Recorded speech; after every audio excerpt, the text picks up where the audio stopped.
Hello YouTube, back once again with my television reviews, and yesterday, the series of unfortunate events went on Netflix. I just have to talk about this show because if you don't know this, the book series, that's my favorite book series of all time, the series of unfortunate events, because, my god, did those books have, dark comedy down to a T, just down to a T, in my opinion, just one of the funniest pieces literature or entertainment in general. It's just it just made such a dark and twisted world and made it so funny and miserable, and just how miserable and unfair it is.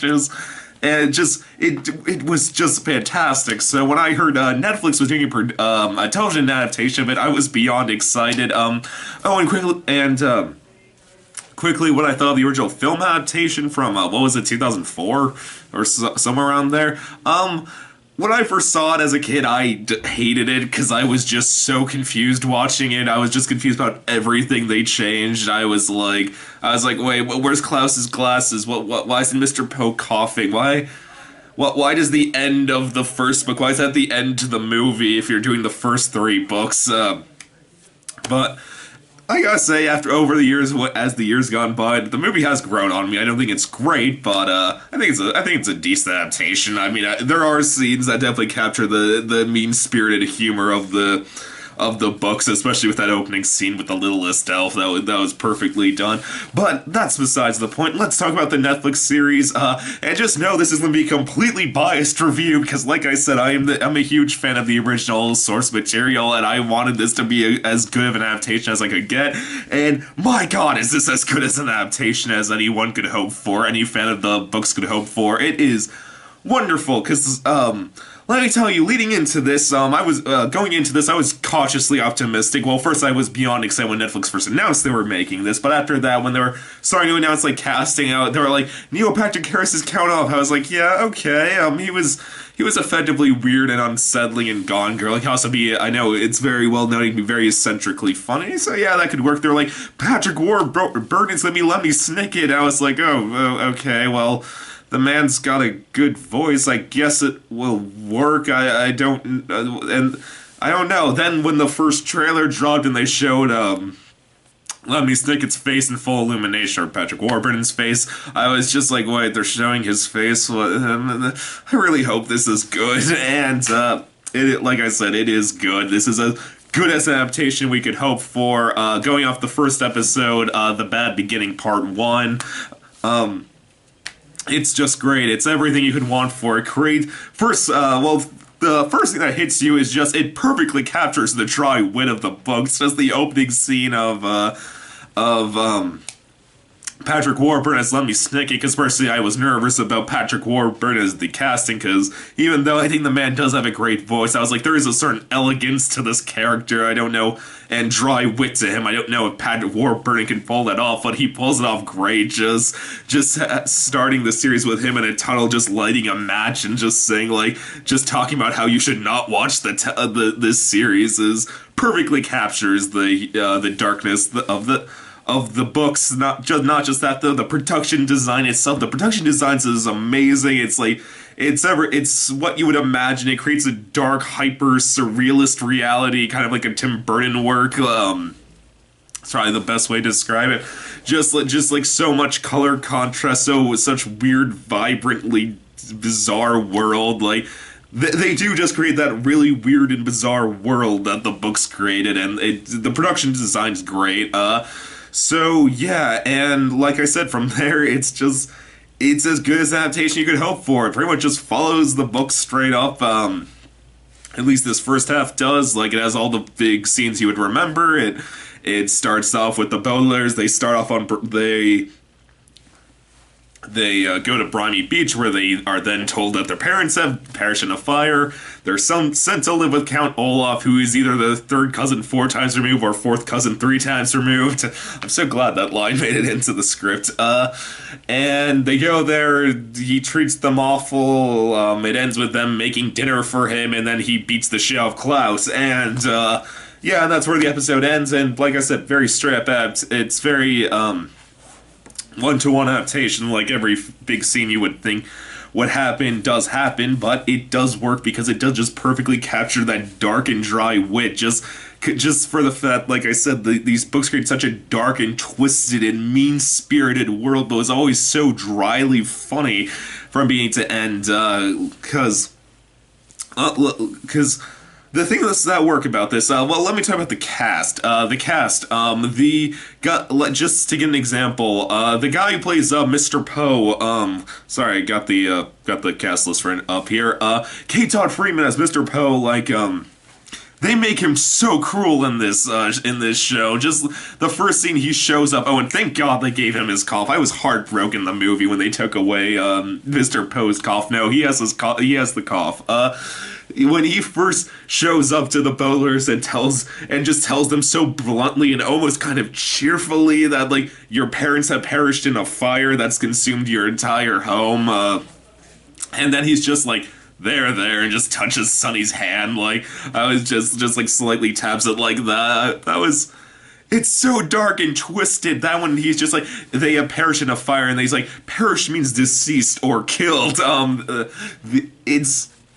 It perfectly captures that dark and miserable humor. And then, when the Baudelaires are at his house and they're talking to his wife, there's the addition that she's a writer at the Daily Punctilio. I loved seeing the fact that Daily Punctilio made it into this.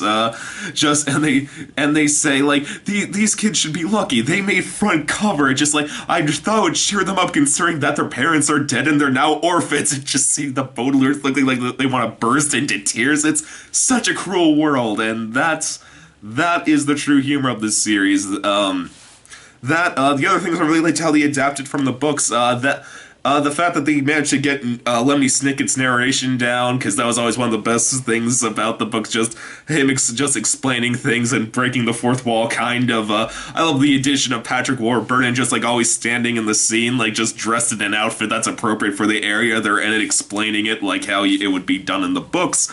I think that was a great adaptation of how to do that part of the books, instead of having Jude Law just sitting someplace disconnected from everything else and just narrating it. I like the fact that he always seems like it's clear he is part of this world. He is not even though he's an outsider, he's fully aware of everything. So it does not feel it's clear he's part of this world and is understand what has happened. So I thought that's a great way to adapt it. And yeah, and Patrick Warburton, like I said, thought he wouldn't work. He has a wonderful dry wit from beginning to end. And the rest of the cast, not just Patrick Warburton and K. Todd Freeman, the two main Baudelaires of Klaus and Violet. Lewis Hines as Klaus Baudelaire, he does a good job.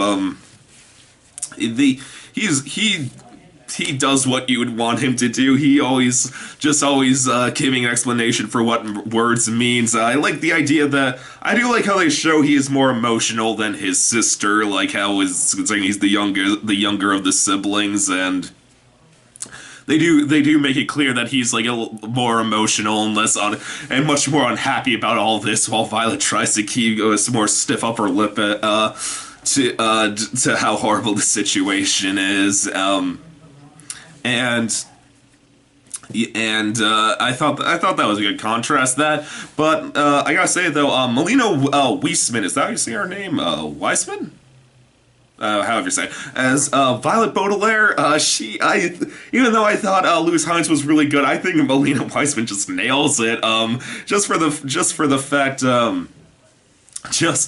give her credit, she certainly has a more miserable looking face than Hines does. She does a good job at looking like she wants to burst into tears at any given moment, and but I thought she did the part well. She always came off as very determined and always trying to keep a strong face for her younger siblings, and and like I said, they keep all the touches you would want from this character. Klaus has his glasses and he knows everything from books, always giving the meaning of words. Violet likes to invent things, is always thinking of things to invent. She always keeps tying her hair with a ribbon, and it's all the stuff you would want from the adaptation. So,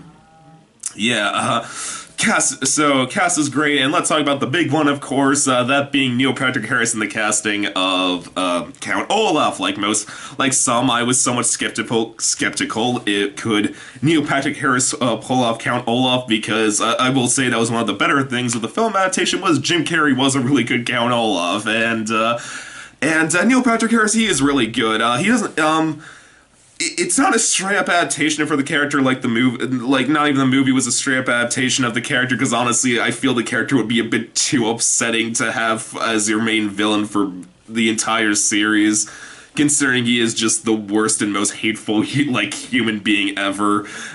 Just so the fact that they both this adaptation and the film try to make it more funny. With Carrey, though, clearly tried to land on the side of more sinister than funny usually. At least going off this pilot, Harris is clearly going for more funny than sinister for the most part. Like, he has his scenes of darkness, like when he slaps Klaus across the face. It is effective, but for the most part, he's really funny in his awfulness, and he is that, and whoever did the makeup job on him did a wonderful job. He does look very one-to-one from how he did from the books, and yeah, so Neil Patrick Harris's Count Olaf is just a blast. He was constantly funny in his rudeness. That like I said, the comedy's pitch perfectly capturing that meanness of the series. Like, I think Harris got like my favorite line of the episode when he says like, "This elfin's like a servant. Sometimes you gotta give it a good slap to get it to do what you want." I was like, Jesus Christ, that's dark. So yeah, if you were nervous like me if you were cautiously optimistic or nervous like me about the fact that the Netflix was adapting about this, don't be just going off the first episode. This looks fantastic. This looks like it's going to be fantastic. My only that the theater troops also for supporting roles. The theater troupe does a really good job. I really like all of them, especially the hook-handed man and the man who looks neither like a man nor a woman. I think are both really funny at the moment, and who's the other? That and Joan Cusack does a really good job. She being a very oblivious but kind woman trying to help these children, even though she has no idea what's going on and how horrible their situation is. I really liked that, and for those who are just watching the series this first time and hoping with that final shot of her reading a book on adoption law and you hoping if she gets a bowler as well, just remember what Patrick Warburton said in the beginning. This is a story without a happy beginning or happy ending, and very few happy things in between, so be aware. So supporting cast is really good, and like I said, it's a very straight up adaptation. Pretty much follows the book, pretty much word for word for the most part. The only big addition changes they made is, I can understand why they did this. At first I was very turned off by it.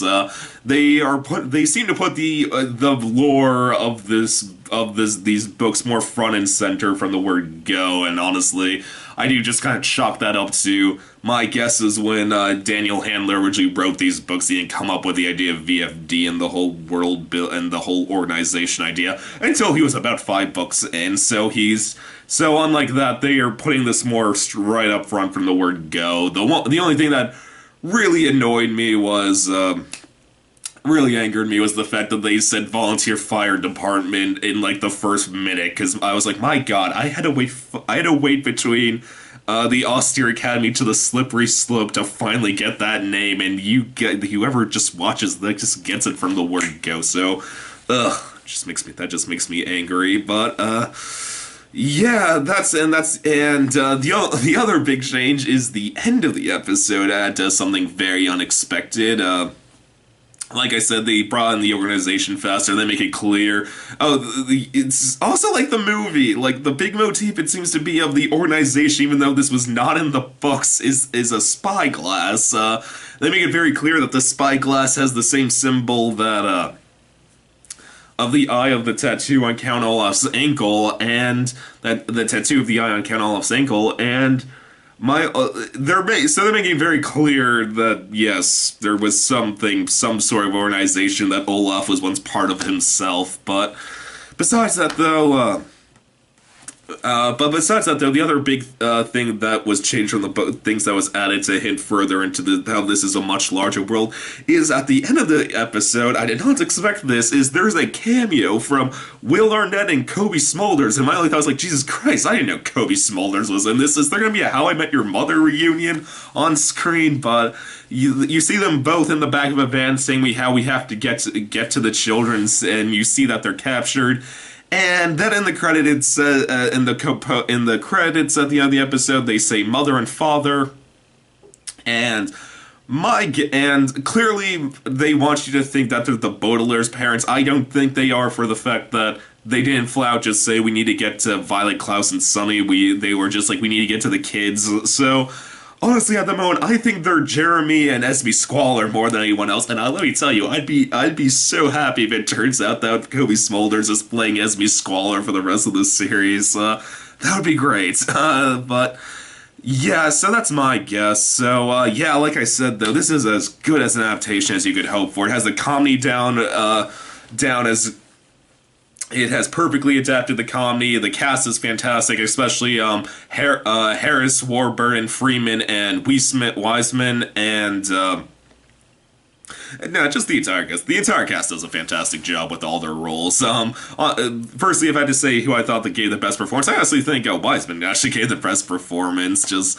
She did a good job at, or Wiseman, however you say it. She just did a good job at seeming completely miserable, but trying to stay positive. But still, had the black comedy down great. Production design's great. Creates that dark, twisted, miserable world this series was known for. And yeah, I'm beyond excited to see where this goes. And like I said, this is as good as an adaptation you could hope for. The only if you're a die-hard fan of the books, though, you may be slightly turned off about how quickly they're bringing up ideas like the organization. But besides that, though, still fantastic. Oh, and the other one complaint I had is the show has a theme song called "Look Away" and sung by Neil Patrick Harris. And it's a really good theme song. It has a very catchy tune. But my only thought was, really, you did.